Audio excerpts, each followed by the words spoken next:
Thank you, Eddie. Well, Kevin, it's been a long 15 years from the first time I met you, and I think I had some circuit boards in my hand. I was mumbling about wireless data networks and global competition and wireless email, I believe. And you probably wondered what I was doing in your office. Back then you were trying real hard to brand Canada as a nation of innovators in the front of every audience that you could find. And well, we were back in Waterloo trying to figure out how to make these wireless data products work with wireless email. Well, things have changed a bit since then. I mean, I really don't need, I had a whole bunch of things here to talk about, Kevin's immense achievements and unbelievable dedication and just incredible intelligence and wisdom and hardworking nature and honesty, integrity. I mean, that's been a recurring theme. I think everyone has pretty well acknowledged that. What I am going to talk about, though, was a time when I was going to a Blue Ribbon Symposium at Queen's University 7 years ago. And I was running a little late. And it was looking more and more like my Vice President of Government and University Relations, Bob Crow, was going to have to give my speech. And he was getting a little worried. And I arrived just in time to hear you speak. And, well, I must say that after listening to you talk, I was very intimidated. It was just amazing to see someone so clear-minded, so focused, and with all the facts. It was really a special moment. And I think all of us that have ever had to work with Kevin professionally knew, just how much respect he had in the room, and yet his ability to make you feel at ease at the same time. Now, I think it's also pretty important that he chose to do this.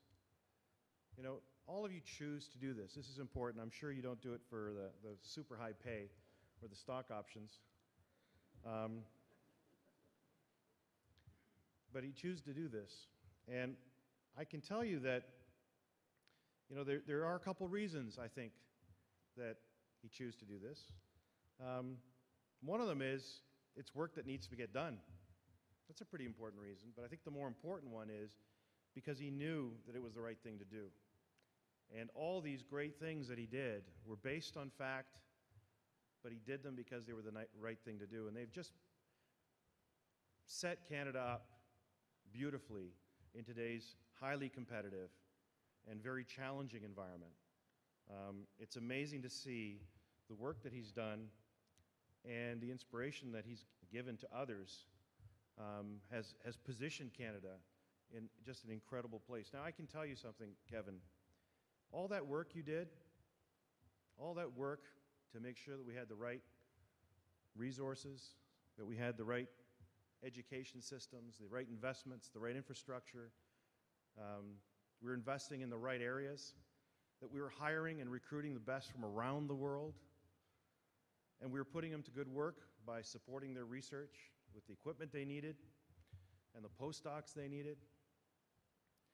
It's worked. If you go out there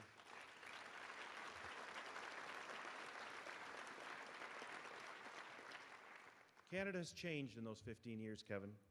Last night I was at a dinner with friends, and I was listening to them talking about the investments they were making locally, the investments in new technologies, new companies.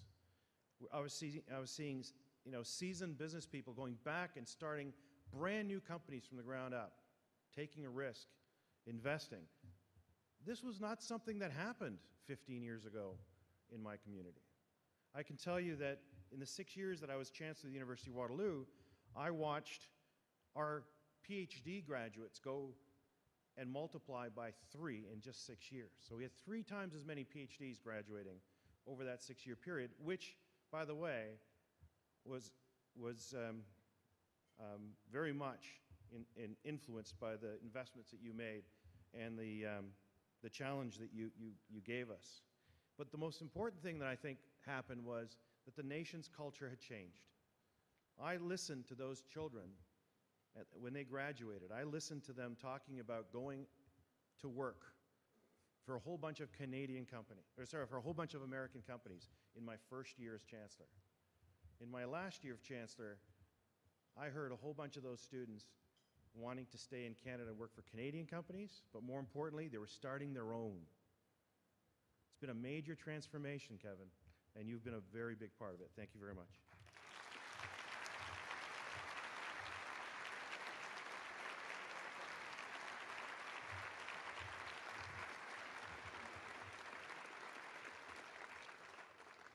I wonder if I got so carried away with that last bit, I forgot what I was supposed to do here. Well, Kevin, you know, I think it's been a great career, and you know, there's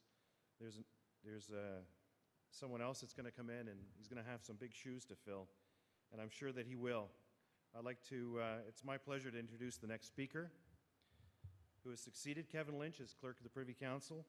Wayne Waters began his public service career in the province of Saskatchewan and demonstrated strong leadership ability in many senior positions in the federal public service before being named clerk in July.